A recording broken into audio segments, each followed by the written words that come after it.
name is Ian Noonan. I'm a lecturer in mental health nursing and head of mental health nursing in the Florence Nightingale Faculty of Nursing Midwifery here at King's College London. We will introduce the panel members in a moment, but thought that we should start off with a performance of the song that's inspired our conversation this evening. And I'm delighted to welcome colleague Richard Thomas, who's a Professor of Natural Trumpet at the Royal College of Music and an early musician who regularly plays at the Globe. This evening he's come along to grind along on his hurdy-gurdy to give us an authentic folk feel to Tom of Bedlam. So let's make a start. Just check the tunes. Yeah. Happy? Yeah. Lovely. Okay.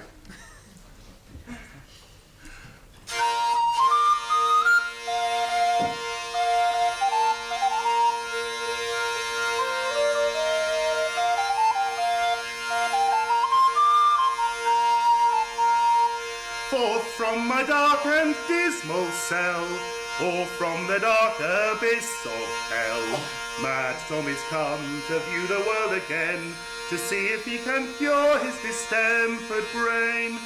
Fears and cares oppress my soul, hark how the angry furies howl.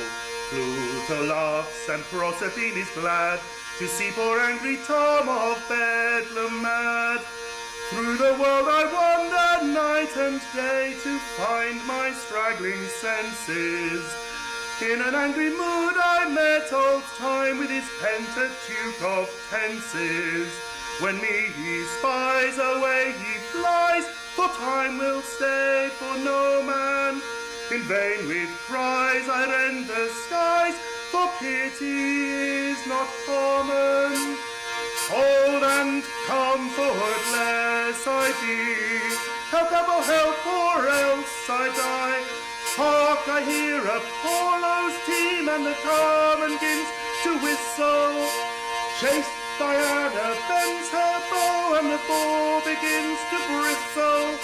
Come Vulcan with tools and with tackles, to knock off my troublesome shackles. Bid Charles make ready his wain, to bring me my senses again.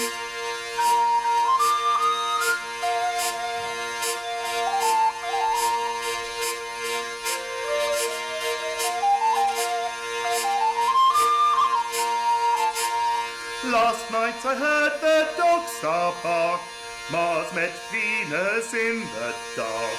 Limping Vulcan heat an iron bar, and furiously made at the great god of war. Mars with his weapon laid about, limping Vulcan had got the gout. His broad horns did hang so in his light, that he could not see to aim his blows aright. Mercury, the nimble post of heaven, stood still to see the quarrel. Coral-bellied Bacchus, giant-like, bestrid a strong beer barrel. To me he drank, I did him thank, but I could drink no cider. He drank whole butts, till he burst his guts, but mine was ne'er the wider. Poor Tom is very dry, a little help for charity. Hark, I hear Actaeon's hounds, the huntsman whoops and follows. Ringwood, Rockwood, jowl the bowman, all the chase doth follow. The man in the moon drinks claret, eats powdered beef, turbot and carrot, but a cup of Malago sack will fire the bush at his back.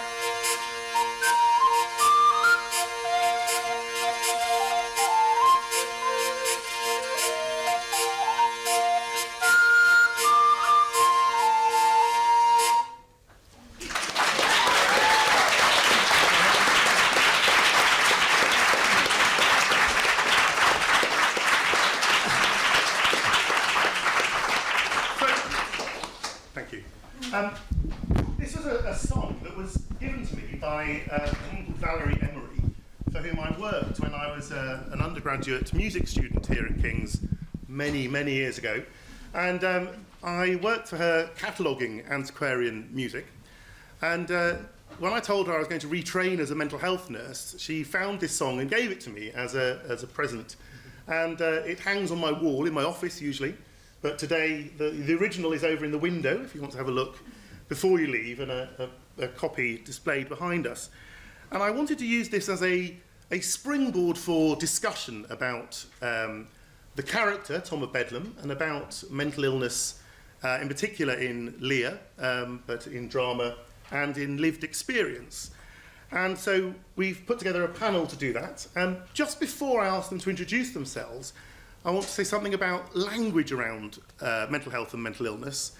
So it's not usual now to talk about someone being mad or being a fool, or to talk about lunacy, or a lunatic asylum, that indeed the Bedlam was. But those were the words of Shakespeare, the words of the song, and we thought it would be useful for people to know that as we discuss it, and as you may ask questions towards the end, that we want to be sort of permissive about language and not to get tied up too much with whether or not those terms are acceptable now. So I wonder if we might head down the line, just introduce ourselves and a little bit about our role this evening. Hello, my name is Peter Henderson. I'm an actor. I performed in Lucy Bailey's King Lear at the Theatre Royal in Bath, which was based around the gangland of the 60s, was her version. And so I'm going to read a little bit of Poor Tom later. Thank you, Peter. Hello, my name is Neil Vickers, and I'm actually a romanticist, not a Shakespearean at all. I work in the English department here at King's, and I'm going to talk a little bit about the medical assumptions in Shakespeare's time, and what Shakespeare's audiences might have thought about madness. Thank you. Hello, I'm Hannah Crawforth. I also teach in the English department here at King's. I'm part of the London Shakespeare Centre. I teach Shakespeare and his contemporaries, and my main interest in this subject grew out of a book that I researched and wrote with two co-authors called Shakespeare in London, and in that book there's a chapter exploring the relationship between King Lear and the Bethlem Hospital. Thank you. My name's Laura Sherlock, and I'm patient educator tutor at the medical school at King's. I've had my fair share of mental health problems in my life, so I was hoping today to give some insight into how the insanity of Poor Tom resonates still with mental health problems today. Okay, thank you. I wonder, Laura, if we might start off with you, and just in response to the song, tell us a little bit about what does resonate with you in Tom's description. There's quite a bit, particularly in the first verse. Mm-hmm. One of the things that really strikes me is the forth from my dark and dismal cell. Now imagine the instant reaction to that would be the cell at the Bethlem. But actually I interpreted it as the cell of mental health problems. You can be in a reality where you're actually trapped and you're bound in that reality and there's no escape. So for me it was the mental health illness that was my cell. The next thing that particularly strikes me is, as Ian was saying, is to see if he can cure his distempered brain. And can you say a bit more about sort of the imbalance, and then I'll... Yes, so when Laura and I were discussing this, we talked about the sort of humoral medicine that's being referred to here in Tom trying to see if he can cure his distempered brain, and this idea of an imbalance of the humours being a cause of mental illness. So to try and find a sort of contemporary description of that, we looked at Robert Burton's Anatomy of Melancholia from 1621, in which it says that a distempered or distemperature of the spleen creates an excess of yellow bile, which results in brutal madness of the most dangerous mania, whereas an excess of black bile results in melancholia, and remedies included diet, exercise, distraction and travel, all of which you'll find in the nice guidelines for treating mild to moderate depression. So the treatments haven't changed, even though the theory that underpins them may well have done. Burton goes on to also say that purgatives and bloodletting and herbal remedies work, which we won't find recommended in quite the same way now. Quite specifically, he identifies only one cure for melancholy maids, which is marriage, which we know is a protective factor, particularly for men's mental health. But the question I wanted to ask was that idea of balance, that idea of mental illness being something that is where one aspect of your life is dominating another, I think still sits in most people's understanding of mental illness and whether it fits with your experience. Yeah, I think people still say that people with mental illness have an unbalanced mind. And for me, there were two things. One is the humours, in that when I was 17, I had a severe head injury in a car accident. And there is suggestion that perhaps that contributed towards me having mental health problems later in my life. But for me, the thing about unbalanced was reality was unbalanced. I couldn't see any good in the world. And I was diagnosed with depression in 1997, and it was just a complete focus on all the evil in the world, all the suffering. So there was no balance between good and evil. And it was just total absorption in that world. So I think for me that's the unbalance. And then moving on a bit in the verse, when it said, "Hark how the angry furies howl," I think that kind of refers a bit to hallucinations. And for me, I had what they term as hallucinations, in that God, who as far as I was concerned created all the evil in the world and the suffering, started speaking to me in my head. He freaked me out because he commanded me to do things like disgusting things and bizarre things. And then, "Hark how the angry furies howl." He was angry. He was angry with me for finding out how evil he was. Then a bit more about anger. God is angry, the Furies. And then to see poor angry Tom of Bedlam mad, other people are seeing him as being mad. So it's other people's view. And there were times when I would be very angry. I chopped a tree down and my hands were bleeding and blistered. And people saw it and they said, "You're so angry." And then the next thing, in angry mood, I met old time. So Tom is angry himself. I think you're going to say a bit later about self-harm. And because I was angry, I used to self-harm.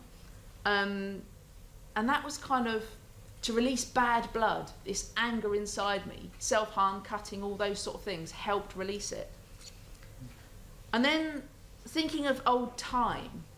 Time's a big thing in mental health problems. And some of it is confusion about time, particularly about the order of narrative. I mean, I was saying to Ian, every time you go to a psychiatrist, a new psychiatrist, you have to tell your story over and over again. And the prompts they give you, they ask about sort of, "Oh, what about when you were depressed?" Then skip forward 5 years, "What about when you had psychosis?" And it's forwards and backwards, so there's confusion about time, and you lose your place in your own story. Another thing, Pluto laughs. As far as I was concerned, God did laugh. I called God Jester. I thought he laughed at all our sufferings and he laughed at me. And the last bit about the part 1 that struck me, that really resonated, was, "In vain with cries I rend the skies, and pity is not common." I would walk along the streets and I would be shouting at God because I was angry with him. I would be arguing with him. And people don't pity that. They think that's weird, odd, and they just want to be away from you. And I think that's kind of related to stigma, which we talk about a bit later on. Thank you, Laura. I mean, I'm quite moved by the description of your anger towards God and a sort of, I suppose, transpersonal sense of what mental illness is about and what might the causes be. I have a reading of the song that I see different possible causes or explanations here. One is the named one of the distempered brain. The other is something about poverty and social exclusion, that Tom is cold and comfortless. He is begging, "Help, help, or else I die," is an appeal for money, as is the request for money for a drink, a little drink for charity. But then this transpersonal thing about the spheres or the gods, that madness is in some way for their pleasure or for entertainment, that I think perhaps links with the function in Lear, the function in drama, as well as the dramatic element of the song, is this kind of aspect of mental illness that we can't control, that's being influenced by something other than ourselves. Does that Yeah, resonate definitely. with you? I mean, as far as I was concerned, God was in control of everything. He not only controlled the big decisions in our lives, but even small things. The only thing he doesn't control is our emotional reactions. That's what entertains him. Like, you know, like Greek tragedy and soap operas. It's the bad, I mean, there's so much rubbish that happens in soap operas, really sad things, and we somehow find it entertaining. And that's like God. He makes wars happen, natural disasters, murders, poverty, all that kind of stuff. And he laughs at it because he finds it entertaining, just like we find the soap operas entertaining. So it's only our emotional reactions he doesn't control, but everything else is under his control. It's out of our power. We're powerless. And finally, for this bit, Laura, when we first discussed the song, I had seen it as a mental health nurse. I'd seen lots of symptoms in the song. I saw description of anxiety and depression in fears and cares oppress my soul, of despair in cold and comfortless I be, of hallucinations, as you mentioned, in hark how I hear the angry furies howl, and of overvalued ideas or almost a delusional belief in this idea of the Pluto laughing and Proserpine being glad for Tom's suffering, that's a sort of self-referential idea that would fit with a delusional belief if I was assessing somebody. And in our first conversation, you described a reading that was just about Tom's story, about the narrative and it being a good story to tell, rather than seeing the symptoms. And I just wondered if you want to say a bit about the difference of those perspectives, the different... I think it's very easy, as coming from your place as a mental health professional, to see it as a list of symptoms. But I just saw it as Tom's story, and it's very real. It's really real for Tom and for the people who are observing Tom. And it's not, I don't think it's about an illness, I think it's just his life. And I think that's how we often view people and label people with mental health problems as an illness. Oh, the schizophrenic or the depressive. When actually they're just people who are living their lives and they've got stories, if that makes sense. It's certainly a very sympathetic to his illness. The person that wrote this song understands mental illness, doesn't it? I think it is, and I think the way, the language that is used and the way of explaining things is someone who's got a lot of insight into mental health problems. Yeah. I mean, that might move us on in a way to Hannah thinking about Shakespeare's knowledge of mental illness as where would this information come from? The informed writer, either of this text or of the passages in Lear, and Shakespeare's understanding of mental illness. Can I just pick up very briefly on something that Laura just said before I answer that? And that is obviously this sense of powerlessness, I suppose, and being laughed at by the gods is something that's so present in King Lear as a play. The famous lines about we are as wanton flies to the gods, and the idea that mankind's suffering is something that the gods are laughing at. That is what Lear himself says in the play. So there's some very interesting connections there that we might explore as well.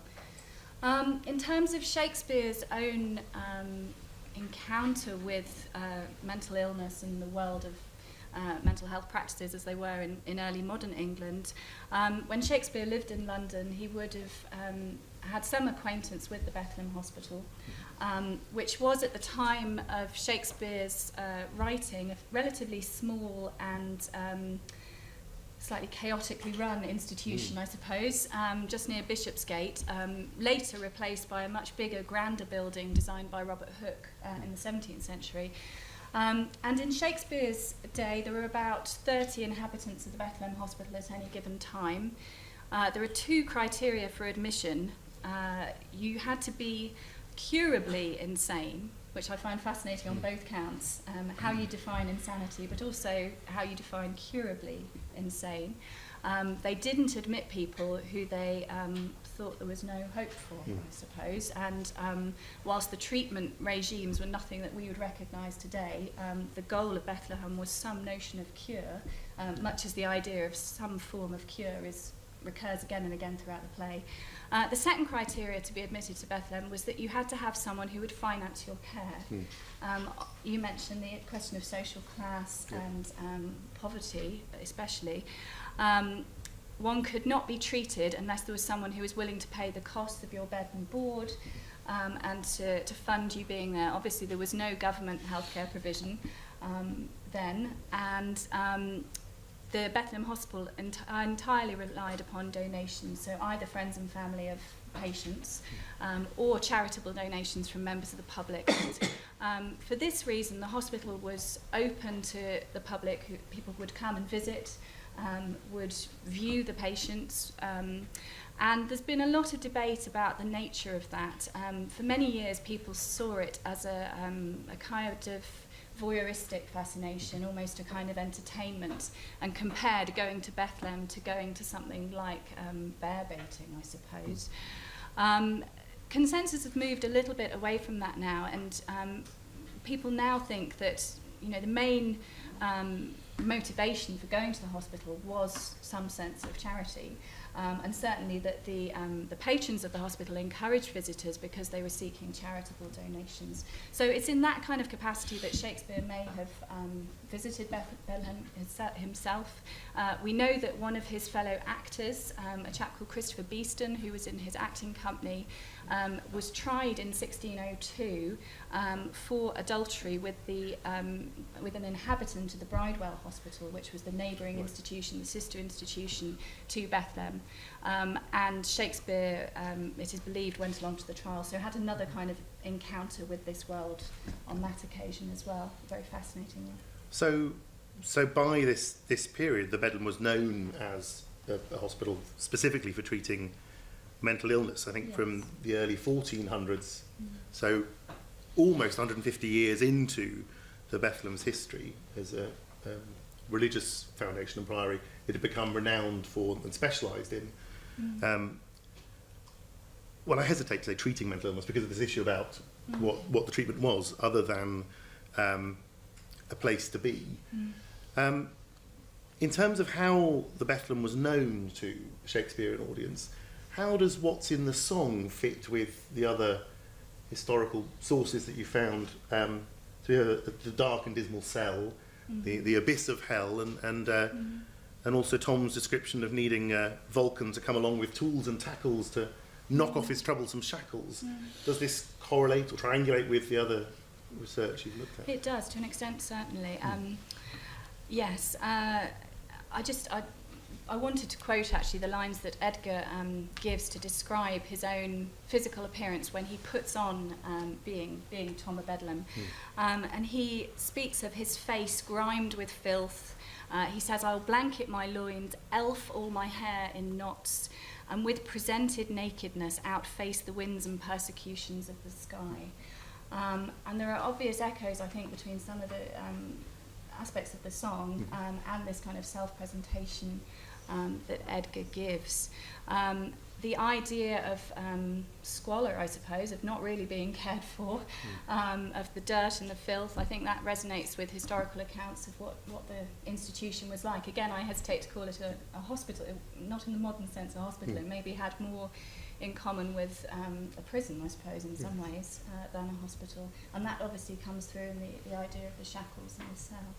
There's a lovely description from the hospital governors, the Bridewell governors from the neighbouring hospital, sort of took responsibility for the Bethlem in 1598.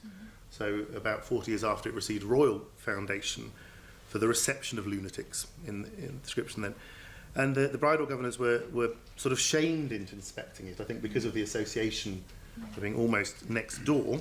And they said nothing had been spent on the upkeep of the buildings, and the great vault, which was a cesspit in the centre of the building, badly needed emptying. We do find divers and other defaults in the said house, in such sort that it is not fit for any man to dwell in it, which was left by the keeper, for that it is so loathsomely and filthily kept that it is not fit for any man to come into the said house. So a gruesome place. Why would somebody want to represent themselves as being a discharged patient? What was the function or purpose of being a Tom of Bedlam? Yeah, well, the Tom of Bedlam was a sort of famous, infamous figure, I suppose, in early modern London. Not only would people go to visit Bethlem to view the inhabitants, but former inhabitants of Bethlem were given special licence to beg for alms on the streets of London, and supposedly had a kind of metal plaque that they would wear on their clothing to show that they had been to Bethlem, they'd been cured, I suppose, and discharged, and they were now legally permitted to beg on the streets. This gave rise to an interesting industry of the feigned or pretended Bethlem beggar. And given extent of poverty in early modern London, and particularly with, for example, wounded soldiers coming back to London and being absolutely desperate, there was a kind of known con man figure of the Tom of Bethlem beggar, who was a fake Tom of Bedlam, hadn't really been to the hospital, but would pretend this identity in order to beg for money on the streets without being arrested. So you've got these two elements of people going into the hospital to see the inhabitants, and also the Tom of Bedlam figure coming out onto the streets of London and being a kind of familiar figure, albeit one treated with some scepticism. Is this a genuine person deserving our charity, or is this a different kind of feigning? Which is exactly how Edgar is treated. Which is exactly, yes. Yeah. I mean, I suppose that's in a way a link back to the play, is the very different representations of the mental illness of the famed Tom of Bedlam and of Lear. Yes. And I don't know if you wanted to say something about the different diagnoses or the different representations of illness between the two characters. Yes. Lear, the cause and nature of Lear's madness, to use the terms of the play, is something that's been endlessly debated and source of much fascination. Does he actually lose his wits? Again, using the language of the play. Or is there an element of putting on an identity? I think it's pretty clear that by the later scenes of the play that he genuinely is very unwell in that sense. But when this begins, a bit like Hamlet, the question of when sort of feigning madness slips into actual unwellness is a very apt one. Lear himself tells the audience what his diagnosis is. He describes himself as having an early modern condition known as hysterica passio. And that is a complete conundrum, because hysterica passio was a disorder whereby the womb was thought to have kind of become detached and become mobile, so it sort of moved around the body. The womb in early modern thought was the kind of centre of for hysteria, I suppose.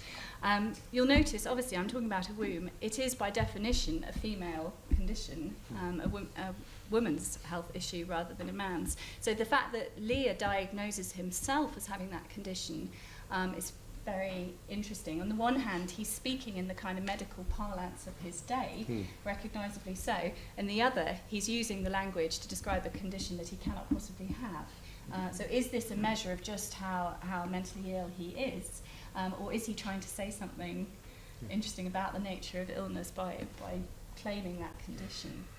Well, the issue about sort of model of mental illness and mind-body separateness we might come back to a little bit later with Neil, but I just wonder if is it possible to conclude then that the Tom of Bedlam character would be more recognisable as someone faking mental illness than it would as actually as someone with mental illness, or as a mixture of both? I think a mixture of both.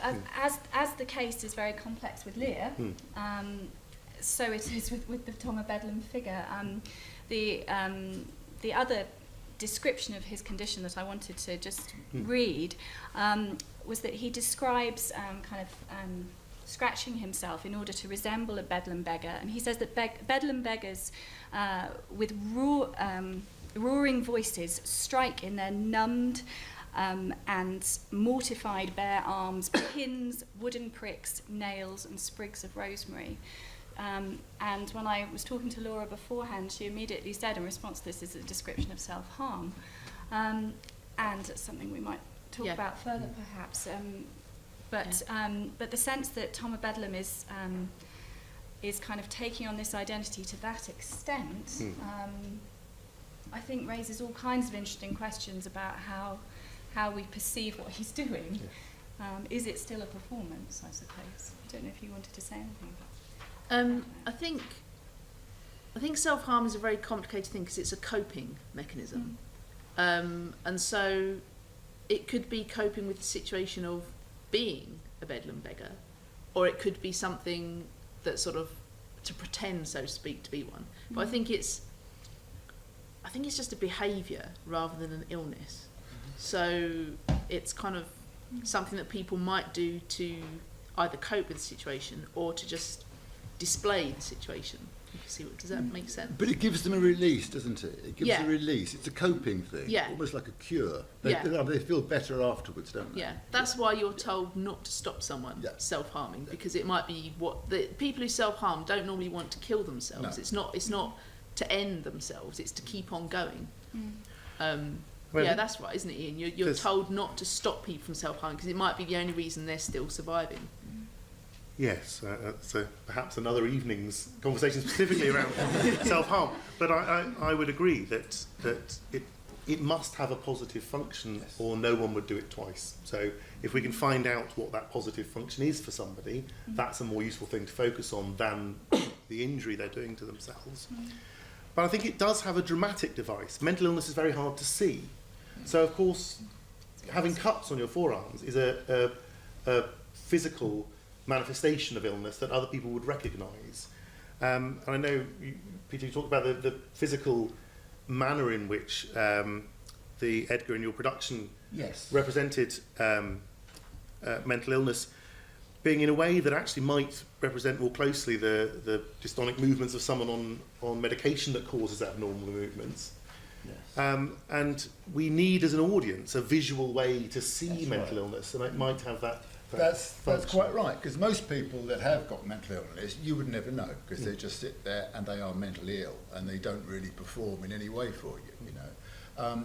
Billy Postlethwaite, who played Edgar in the production I was in, was very physical about it. He was doing all that, and I, at the time, I thought, well, that's not really right. He's mixing up mentally ill with physically handicapped, you know. But Ian, in conversation just now, explained something about the 60s when our Lear was based. And what were you saying? Well, the effect of the Yes. medications available then, it was chlorpromazine and Largactil, having very profound physical side effects that you would be able to spot someone's illness by virtue of the side effect of their medication. But that continues into drama now. People still use that as a sign that someone's ill. You see them shuffling or dribbling or holding themselves strangely, which to a far lesser extent, I know for some people it's still an issue, but a lesser extent is a part of the side effect profile now. But it's something that's identified as a sign of mental illness, but actually it's just a sign of the side effects of medications we, on the whole, no longer use. I wonder, Peter, if we might move on and actually Yes. and hear some from Lear. Peter's Okay. sort of presenting a compiled monologue to give us a taste of Yes. Tom in Lear. So, want me to move that out of your way? I don't think so.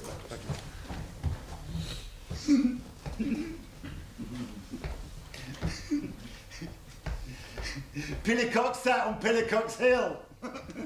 Away! The foul fiend follows me. Through the sharp hawthorn blows the cold wind. Goes my cold bed, warm thee. Who gives anything to poor Tom, whom the foul fiend have led through fire and through flame, through ford and whirlpool, o'er bog and quagmire, have laid knives under his pillow and halters in his pew, sat ratsbanes by his porridge, made him proud of heart to ride on the bay horse over 4-inch bridges, to cause his own shadow for a traitor. Bless thy 5 wits. Tom's a cold. Oh, do-de-do-de-do. Do. Bless thee from whirlwind, star blasting and taking. Do poor Tom some charity, whom the foul fiend vexes. There, Graham, now, there, and now again. Take heed of the foul fiend. Obey thy parents. Keep thy word justly. Swear not.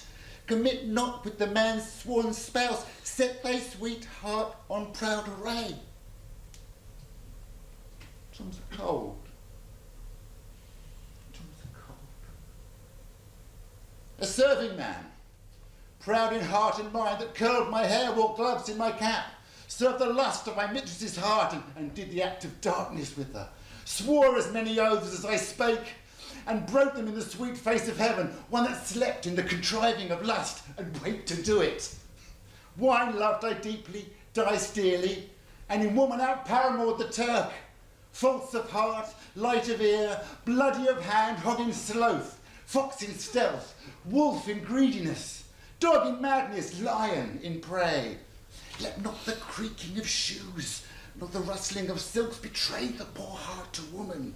Keep thy foot out of the brothel, thy hand out of placket, thy pen from lenders' books, and defy the foul fiend. Still, through the hawthorn blows the cold wind. Dolphin, my boy, let him trot by.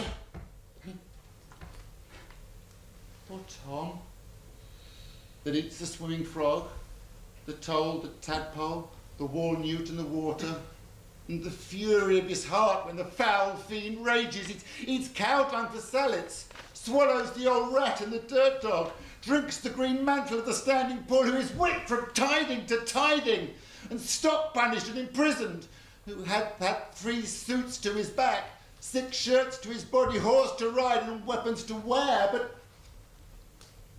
mice and rats, such small deer, have been Tom's food for 7 long years.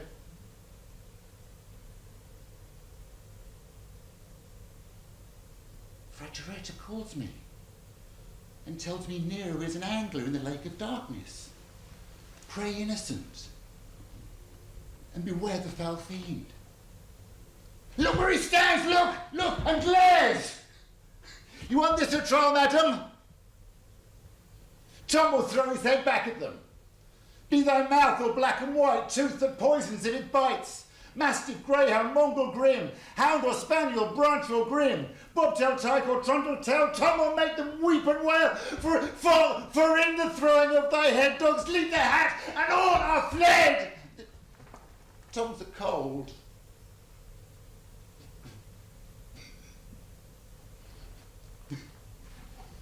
Pillicock sat on Pillicock's Hill.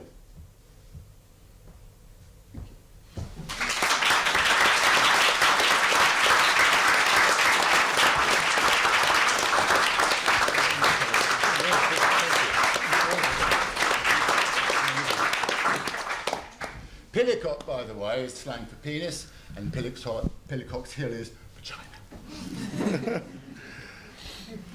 Thank you, Peter. Just in passing. An extraordinary scene and passionately played. Thank you very much. I suppose the thing that instantly comes to mind for me is when you approach a character who is mad as an actor, if you're given that freedom, I know maybe the director's decision, but how do you decide whether to go for something that is an expression of that person's experience or the impression of it that will be recognised to the audience? Where does your decision making sit in that big question, I'm afraid? Well, in any role, all you have to work on is the script, unless it's an historical character and you have some facts to work on.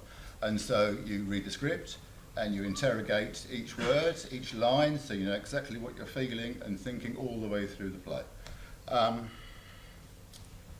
In King Lear, I think you see 2 different ways of portraying madness and 2 different approaches. I think Shakespeare uses Edgar as a device. Edgar clearly says that I am going to act like a lunatic, all right, because all this has happened and I have to be in disguise. So I'm going to do this. So he plays this stereotypic character that all the audience will recognise. They'll have heard of poor Tom, they know who poor Tom is, he's in a song, and so he plays the stereotype. And you see the stereotype played in TV and plays all over, because if it's a very small part, you have to read that character straight away. You have to know, right, he's drunk. She's this, she's that, he's this. And so you have to read the character very quickly. It's only the bigger characters, like Lear, for example, that you have time to perhaps become mad. And that's exactly what Lear does. Lear becomes, his madness takes over, and he starts and descends into madness. And the marvellous scene when they're both together, of course, and the audience sees them both together, well, that one's told us he's going to pretend he's mad, but he's talking to him and he understands him, so he must be mad too. And he's just pointing up Lear's, well, he's mad then. All right, oh yeah, he's mad. Yeah, look. And so I mean, the way I do it is very naturalistically. I work in mental health now when I'm not acting. I would claim I'm an actor first, and I do a bit of mental health work on the side, but if the truth be told, it's the other way around. But so hearing voices and little giggling and talking inappropriately sexually and mood swings, they're really things that I've noted from my work, which is what I do as an actor as well. I would observe. I mean, I suppose it reminds me of a conversation Laura and I had about the way mental illness is often represented in drama, in that it's often the sort of total aspect of all possible symptoms. So you have someone who is depressed and anxious, someone who's hearing voices and whose mood is elevated, someone who is disorientated, you know, confused, and is anguished. And I think it's certainly not how we classify mental illness. It's not how we diagnose mental illness. It wouldn't exist as a diagnosis that we would recognise as a result of an assessment. And it does remind me of an extraordinary occasion. I used to work in A&E with a team called Liaison Psychiatry team who specialise in where physical and mental health cross over, and where people maybe have self-harmed or attempted suicide, or they've come to A&E because it's the only place that's open, and they're experiencing mental distress. And at about 2 a.m, I assessed a chap who seemed to have every single symptom. So he heard voices, he was giggling, he was saying sexually inappropriate things. He had some physical tics, some movements that were a bit unusual. He described feeling very anxious and very depressed, but his mood also appeared to be very high. And I was really puzzled about what was going on. And as was often my way, I asked him if he thought I'd missed anything in the assessment, in our conversation. Is there something I should have asked you about that I haven't? I've got a useful question in assessments. And he said, oh no, actually, I'm an actor and I'm preparing for an audition. And I want to know whether or not I've got this right. And that was the point. I started to think, well, maybe you are ill after all. You know, there was a question in my mind then that made me think that to do that to a nurse at 2 a.m. in the morning is an odd choice that might fit with another diagnosis. But I think it's to do with this idea that we see something that isn't one illness, but is a sort of representation of all illnesses, all bundled in together. And can I just follow on from that? Because a lot of the service users I work with have been in the system for a long time. And they know the buzzwords. They know if they say self-harm or feel suicidal, then they're going to get a bit of attention. And some of them like attention. And one lady does really, really hear voices. Okay, she really does. She suffers from it very badly, and all the medication in the world can't stop her hearing voices. But she also knows that she'll get my attention if she says she's hearing voices. And I say, Sheila, you're not hearing voices, I can tell, because when she does hear voices, the whole tone of her face changes. And she can't hear a word you say because she's hearing her voices. And I can tell when she is and when she isn't. But, you know, even the people who are mentally ill will put it on sometimes, is what I'm saying. So is there something about the expectation of others then? I know we were going to talk about stigma later, Laura, but do you think does that resonate with you, that people expect you to behave in a certain way, or there's an expectation of how you demonstrate symptoms? Not quite answering that question, but just responding to you. I can get where you're coming from, because I'd been with services for 20 years and I was discharged last February and I was scared. Sure. I was really scared because suddenly that support wasn't going to be there. And so I did contemplate, thinking, shall I say I'm hearing God again? And I didn't, because I wasn't. No. But I can understand where that comes from, that need for sort of, that desire for more support and for more attention it's and about care. company sometimes. It's a very lonely place where you are, I think, So through fear. Yeah. So this idea then of how illness is represented, and I think there's a big danger in drama of representing all of the symptoms together, but perhaps there's a need, if that's what the audience will spot, if that's what the audience will recognise as mental illness. I just wonder, think about the production you were in, Lucy Bailey directed at Theatre Hall Bath. So that was Lear staged in 60s, sort of gangland, East London. Yes. Was either Lear or Edgar's famed madness represented in the way that would be familiar to a Shakespearean audience, in a way that would be familiar and contextualised to the 1960s, or in a way that the audience in 2014 were expecting that they would recognise? Which choice did they make? It was a very high concept piece, and so all the way through it stuck to the 60s. But I played the smaller parts, and so I was not involved in the decisions that they made about the characterisation. So I can't say about that. But knowing Lucy, I would have thought that it was very exact, and so I think the interpretation of the effects of medication is very likely. I do know that Billy spent 2 nights on the embankment in a sleeping bag to get used to being homeless.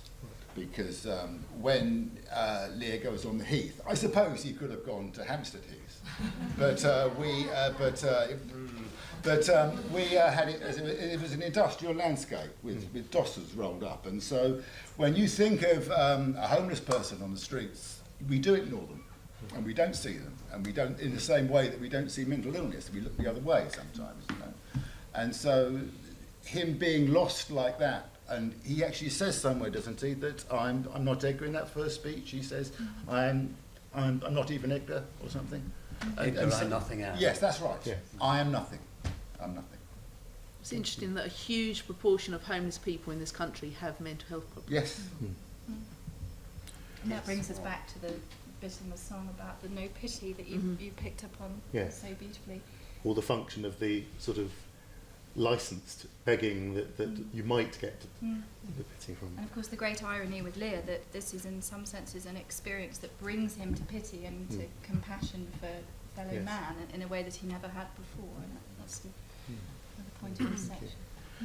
I wonder, Neil, if we might move on to look at the sort of the function of the fool, or the function of mental illness in drama. It seems sort of tautological to talk about mental illness in Lear in that sense, but what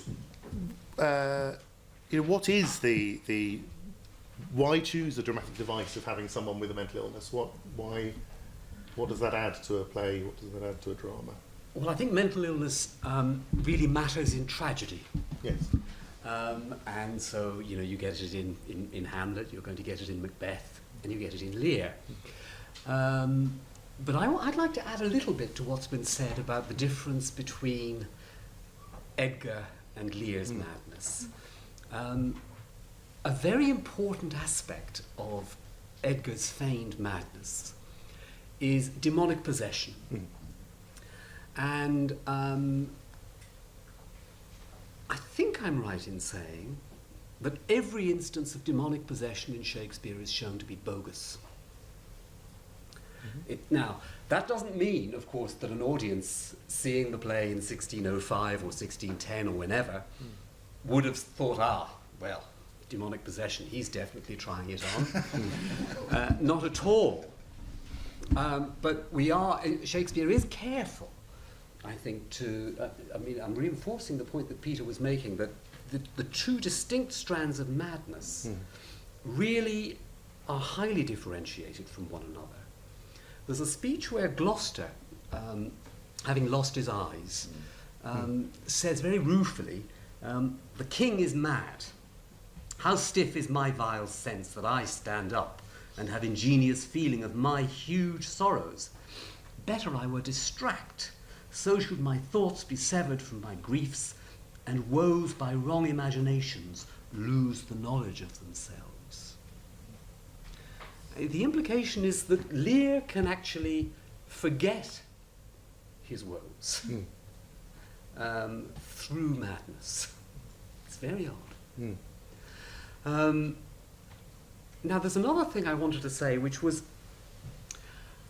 I think it's very, very hard for us to put ourselves back in the mindset of 1605, because, for one thing, the concept of mental illness didn't exist. Mental illness is an epiphenomenon of physical illness. But when we see that play, usually I think we psychologize somewhat, don't we? There's the great Orwell essay where Orwell says the trouble with Lear is he won't make friends with death. And he thinks he can make a show of magnanimity to get advantages for himself. And he can't. And you really see it, I think, in the Peter Brook production, which takes a lot of liberties with the play.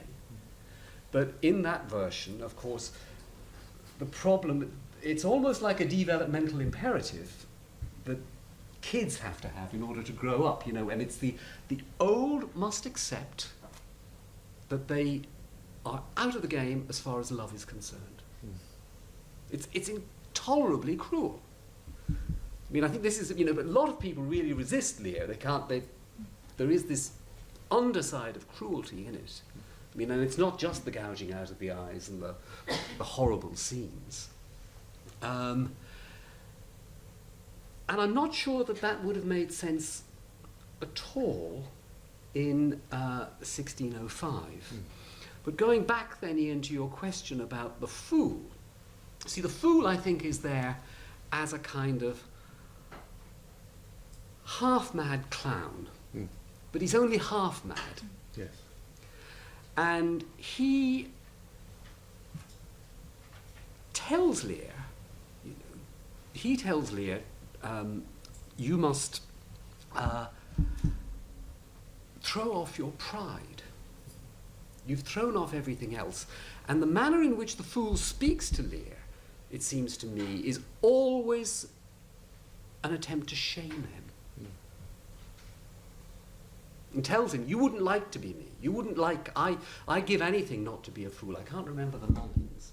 But he does say at one point in the play that he'd give anything not to be a fool, but it would be even worse to be you. And then going back to how he fits in, because of course he's there famously in the scene in Act 3. The three of them, yeah. There's the three of them. Yeah. The trial. At the trial, yeah, in Folio Lear. And he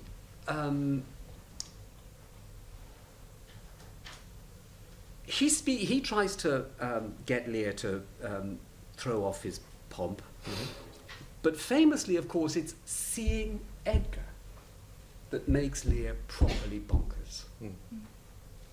You know, that is the moment, I think, of transition for me in the play.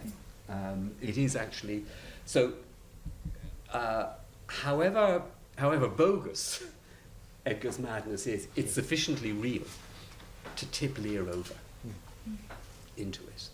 And I think that's the really important thing. I think you can argue that in pretending to be mad, he becomes mad himself, Edgar, halfway through as well. Yes. And so at that point, they're both there. Yes. They sort of pass each other going in other directions. Yes.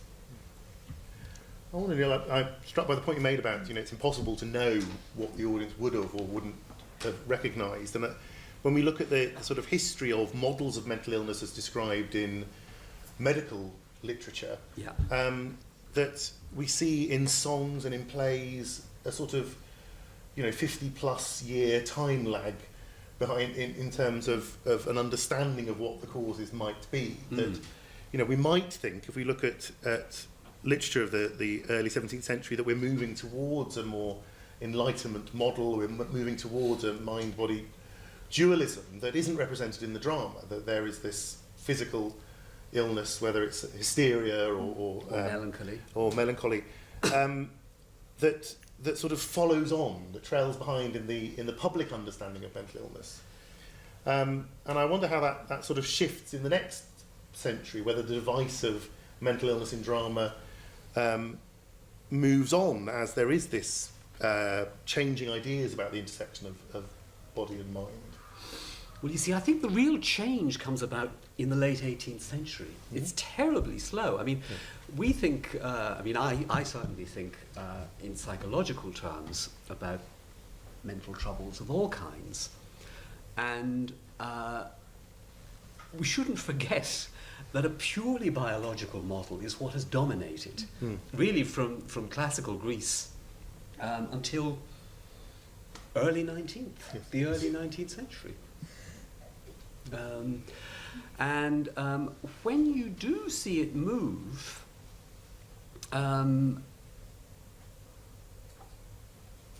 they tend to be interested in, again, going back to something that Peter was saying, madness as a normal part of subjectivity. So most madness is private madness, which rings true certainly for me. We're all a bit mad, aren't we? Oh, indeed. Hannah, you wanted to... I just wanted to, just to come in there briefly, and that Shakespeare was writing at a moment in which there was an important transition going on in how people thought about melancholy, which was one of the terms that would have been used at the time. And the Galen's model of the four humours and an imbalance in the humours causing excessive anger, for example, or depression, I suppose, had been superseded. Shakespeare knew about some of the newer developments in thinking about melancholy because his son-in-law, John Hall, was a doctor who wrote a book which was published not until the 1650s, but he was working on during Shakespeare's lifetime, and it was called Observations on English Bodies, which I think is a wonderful title for a book. And he was beginning to work in a more kind of empirical, observation-based way of working with patients, treating patients, both physical and mental illness. So at the cutting edge, people were starting to move well away from the four humours as a model, but the four humours are the model that Shakespeare uses in the play. Lear's condition is described as being the waywardness that infirm and choleric years bring with them. That's how it's talked about. So he's described as being choleric, as having an excess of choler, which is pure Galen. That's the Greek humoral theory of what's wrong with him. So you've got, just as you were saying, you've got this weird element of anachronism that Shakespeare's writing for a popular stage and harking back to a model that's being superseded even as he's writing, and he knows it's outdated, but it's still the currency in which he writes dramatically. Max Stafford Clark had a production, I think in 2008 or 2009, where he used those lines to give us a Lear who isn't mad, but demented. I suppose then we've got this idea that Tom of Bedlam is a label. It's a sign that means mental illness, feigned mental illness, the fool. It has that device in the drama for it's a far too Jungian a concept to introduce in Shakespeare, but holding a mirror to Lear at those points. That it's something that's a sort of naming a function that represents poverty, license to beg, but perhaps someone mocking mental illness as well. And I wonder if we might finish off our... Could I just say one thing, though, on that? And it's that when you get authentically mad characters in Shakespeare, their mad speech always sheds light on the larger preoccupations of the play. And that's one of the things that I think doesn't happen with Edgar. Well, he talks about nature a lot. Yes. And he's at one with nature, and nature is the whole world breaking down. I wonder if we might just finish our sort of the presentation bit before inviting questions and discussion from the audience, but by turning to you, Laura, and saying this label that Tom has in the play or in the song is powerful and recognisable, and how that compares with your experience of the label of mental illness now. You know, it's a powerful label, potentially stigmatising one, but there were advantages in the Tom of Bedlam label. I'm not sure there are advantages in the label of mental illness now, but perhaps you can tell us what that experience is like. I don't know, I think it sounds like Tom of Bedlam is in a pretty bad place because of his label. And I think it's still the case now that if you're labelled with a mental health problem, you're probably in not a great place as far as other people are concerned. But things like bipolar are becoming not popular, but they're becoming more accepted, like people like Stephen Fry. But labels like schizophrenia still have all the stigma attached to them. For me, I'm really, really lucky, like unbelievably lucky. I've been labelled with schizophrenia, but it's given me a job. It's given me a new job, because I used to play trombone and sackbut, and I've played at the Globe, and I used to play sometimes with Richard. And I lost it all when I started taking antipsychotic medication because it interfered with the muscles in my mouth and I couldn't play properly. But my label of schizophrenia has got me into working at King's. It's got me into working with Rethink Mental Illness. I have a great job now. But how many people have a job that requires them, in a sense, to have been mentally ill? It's just, you don't hear of it. Now, I'm open about my mental health problems with people in healthcare education, with school teachers, with police officers, with caretakers, all manner of people. I'm happy to say I have schizophrenia. Apart from my old music people.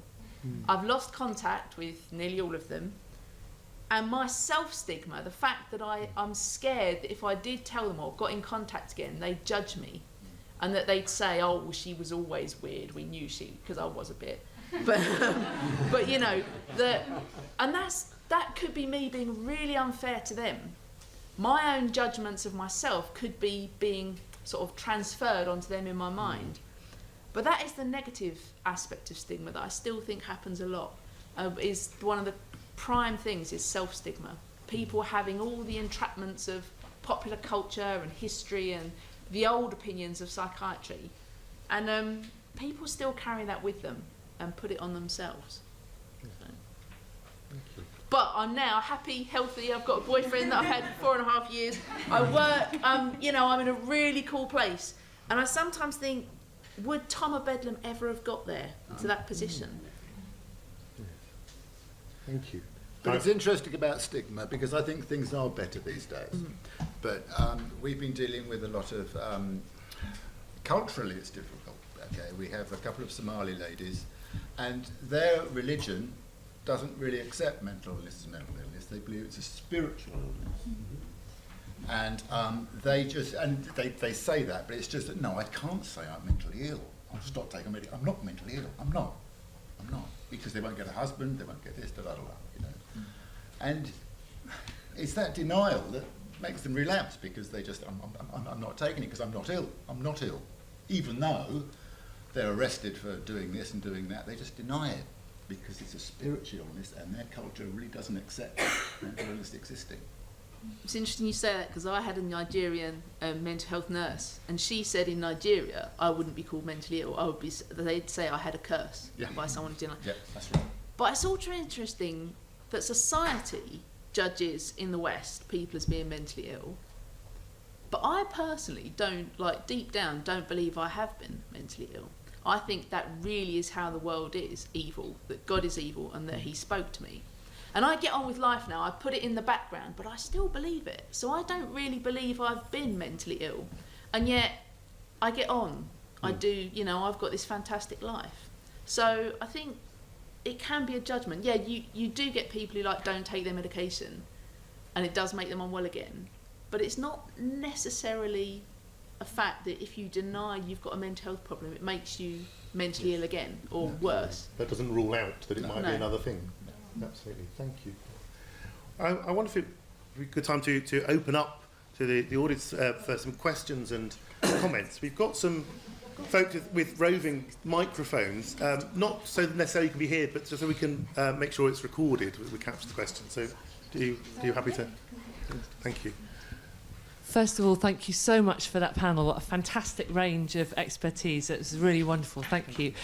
So my question depends on another mini question, which is what year is the song? What year was the song written or published?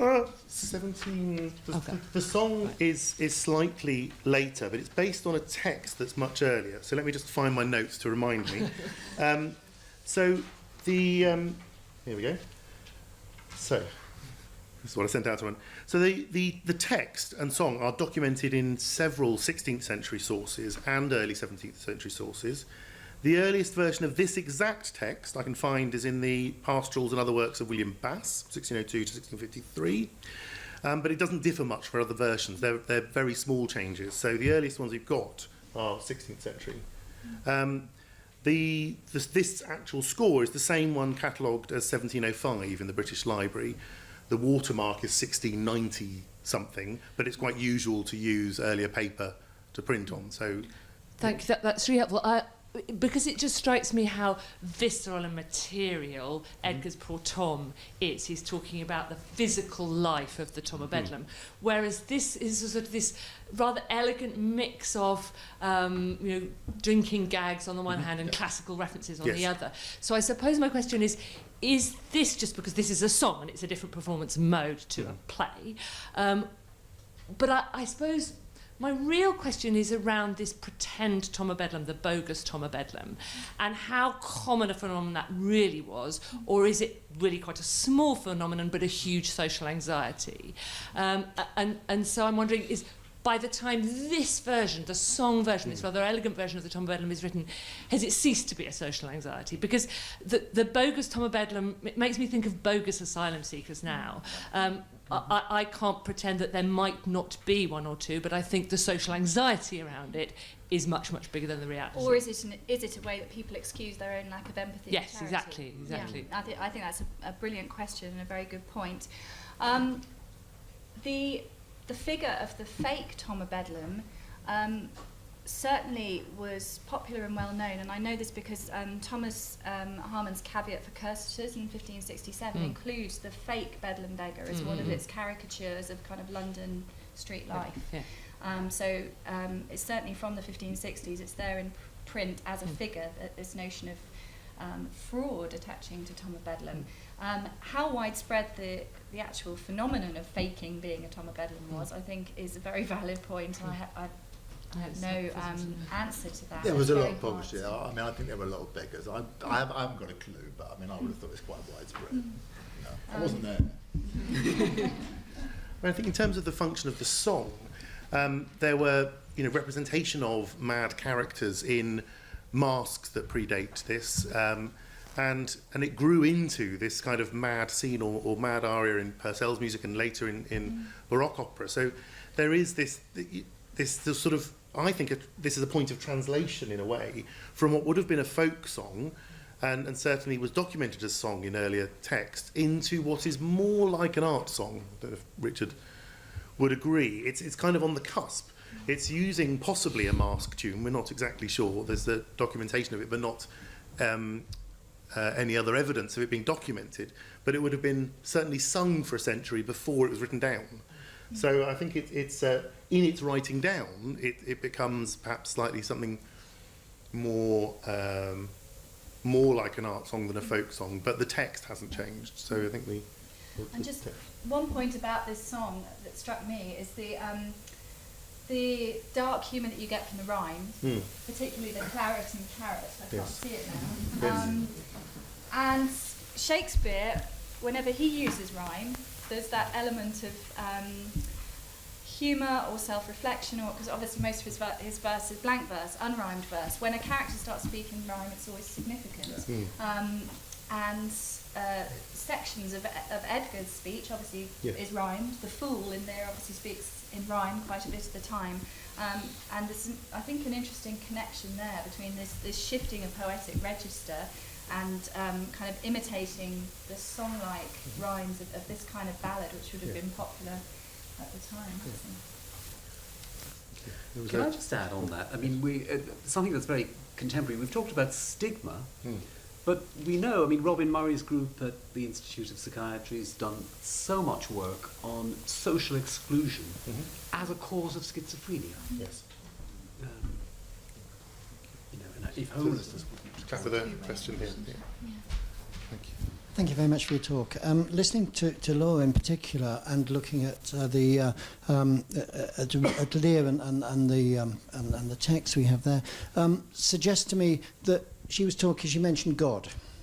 There's no God in there, no God at all. And I thought to myself, why is there no God mentioned? And the answer is that from Greek times to the present, to the Middle Ages, to the Renaissance, reason was the element of humanity, and if reason was not present, you were not human. And in other words, you were tending towards the animal. And religion has very little to say about it. I was thinking about, we're talking about the 16th century and early 17th century, where Puritanism and the presence of God and the importance of God was absolutely crucial to all levels of society. And yet here, God is not there because we're not talking about somebody who has that element of humanity which God can actually address. So I just wondered if you had a comment on the element of theology and madness and how they interrelate in Shakespeare's times. Well, there's Thomas Bright's Yes.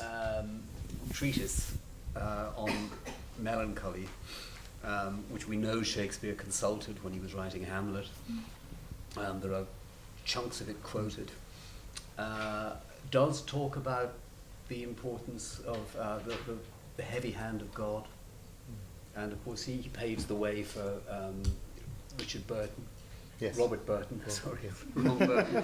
Robert Burton in the Anatomy of Melancholy, which invents this new category of religious melancholy, which didn't exist, I think, before Burton. I suppose Lear, though, is an interesting case because it's meant to take place 800 years before Christ, and so there are these moments where they'll anachronistically refer to the Greek gods, but also where they seem to have an intuition of the Christian dispensation, but it's not full. And, Well, in this, I mean, it is the most sort of profoundly godless play. There is no hope for Lear. Early modern theatre audiences would have gone to King Lear thinking that Cordelia was going to be saved, because in Shakespeare's sources, the character of Cordelia survives. That dreadful scene where Lear tries to persuade himself that she might still live, he holds the feather in front of her mouth to see if she's breathing, likewise the mirror. These desperate gestures that he goes through, trying to persuade himself she's going to kind of revive, speaks of a world without any possibility of religious redemption, I think, or recovery, or even resurrection. I think it's just such a bleak play in that sense. I think I might have it wrong here, but for me, this song is full of gods. It's not got like a single god, like the one deity that like Christianity and everything has, but The pagan gods. yeah, sort of Greek gods. And perhaps it's another thing about exclusion is Tom of Bedlam is sort of going back to the past and to a whole system of belief, like in the Greek gods, that perhaps has been rejected in his time. So it's another thing that would exclude him from the spheres being responsible for his mental illness, or his illness, let's say, yes. I see that. Thank you. Got a, oh, I think she's missed you, sorry. We'll come back to So somebody mentioned, I don't remember who it was, the fool being kind of a half-mad character in Lear, and this was something that Robert Hornback touched on in his kind of comparison of the fool and the quarto versus the fool and the folio. And it's especially evident in that weird trial scene where you get all three of these kind of unstable or pseudo-unstable characters. And really interestingly, the fool disappears right after that scene. And I was wondering if that's possibly, if the fool is maybe a transitional character as kind of a representation of the madness between Lear's real madness and Edgar's feigned madness, because right after that, the fool is gone, and Lear is kind of fully mad from that point forward. Is there, I just wondering if you had any other thoughts on kind of the fool as that liminal, half-mad character between the two. we don't really know where he goes, but certainly that's what's keeping Lear together. But I just don't think he just disappears, doesn't he? Yeah. Well, I was going to say, in the Sam Mendes version a couple of years ago, which I hated, one of the things I really couldn't stand was in that scene, Lear clubs the fool to death.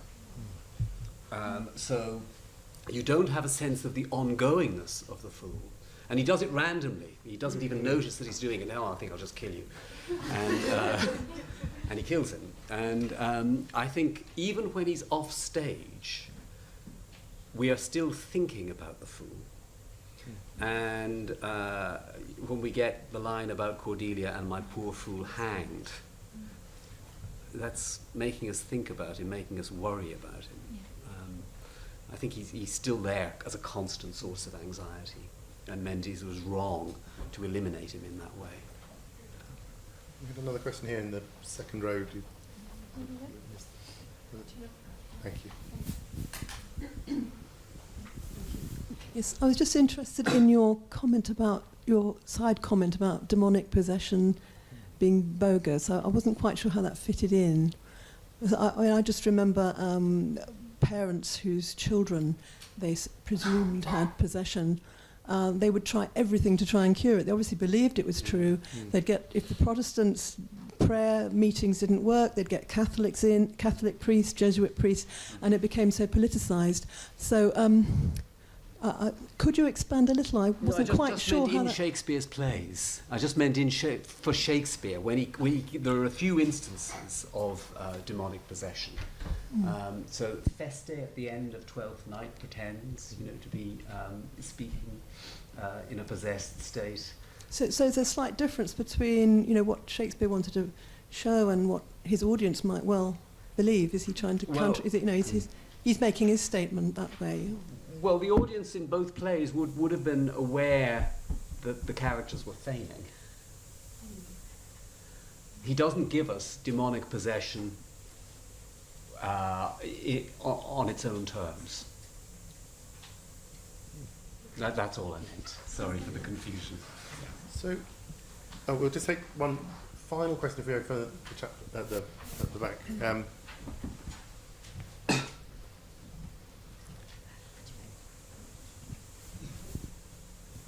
Thank you all very much. That was incredibly fascinating. It's a kind of literary question about medical diagnosis. I'm trying to form the question so it's not frightfully vague.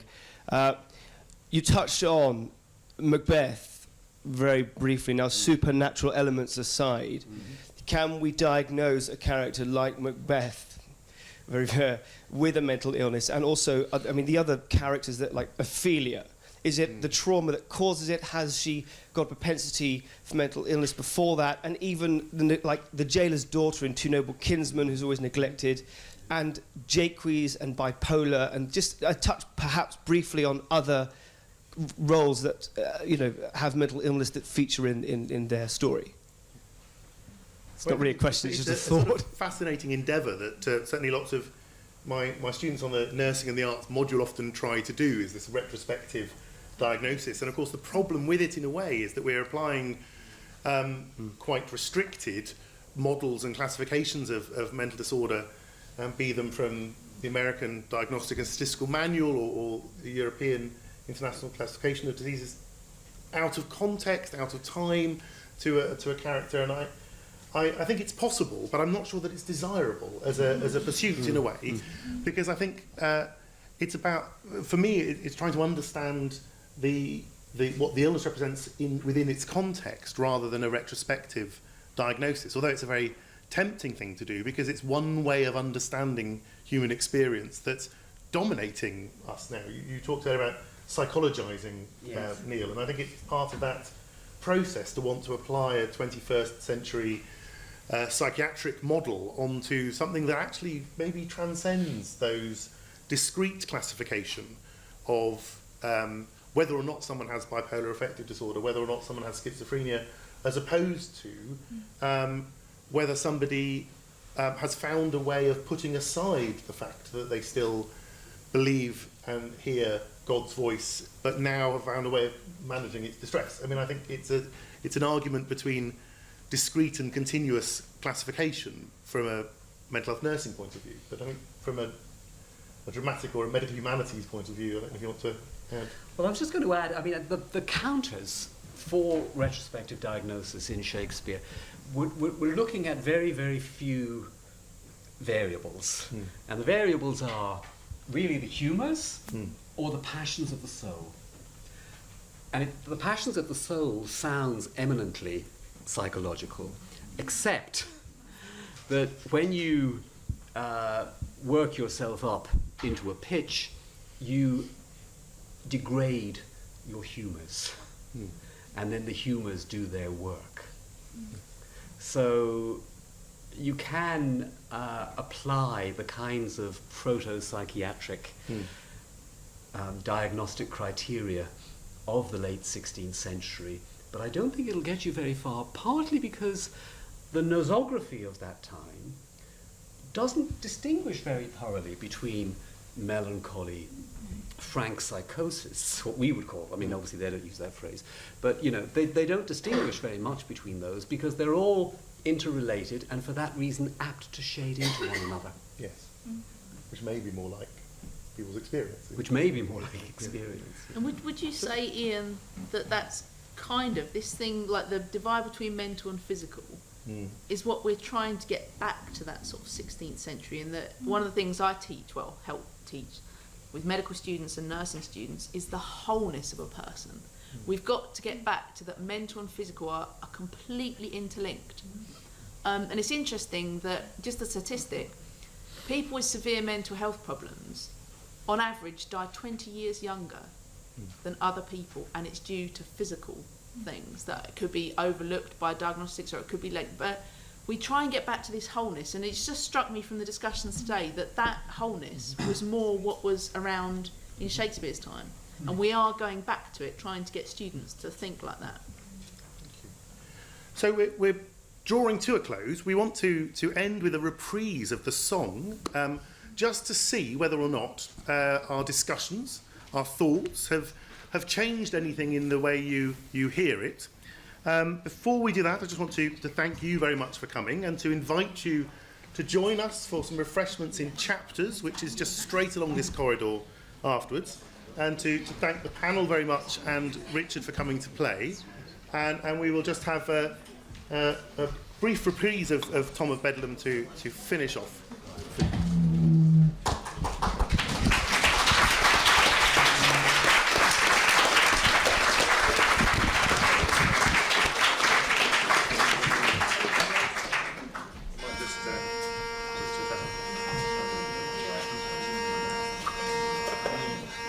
So I'm just need to reach in because all of your breath has made my strings go a little slack.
Forth from my dark and dismal cell, or from the dark abyss of hell, Mad Tom is come to view the world again, to see if he can cure his distempered brain.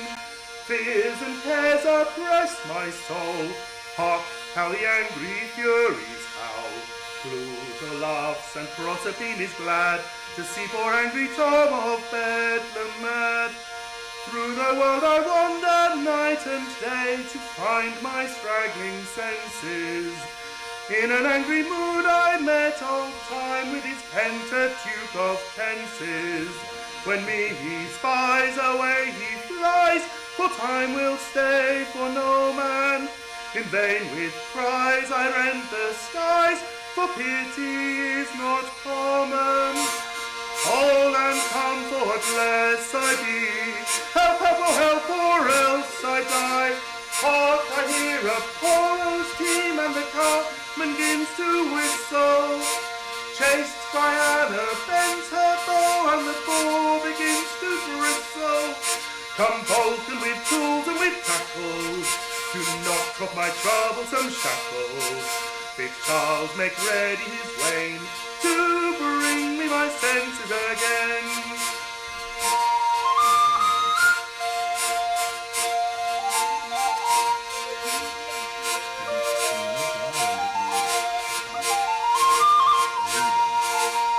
Last night I heard the dog start bark.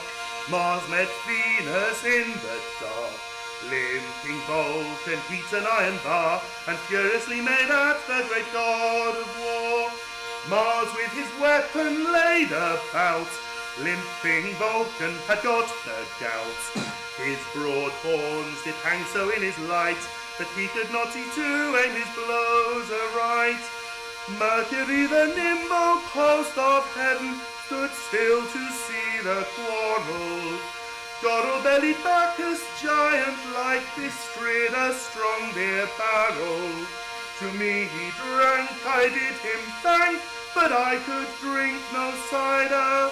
He drank whole butts till he burst his guts, but mine was ne'er the wider. Poor Tom is very dry, a little drink for charity. Hark, I hear Actaeon's hounds, the huntsman hoots and follows. Ringwood, Rockwood, Jowler, Bowman, all the chase doth follow.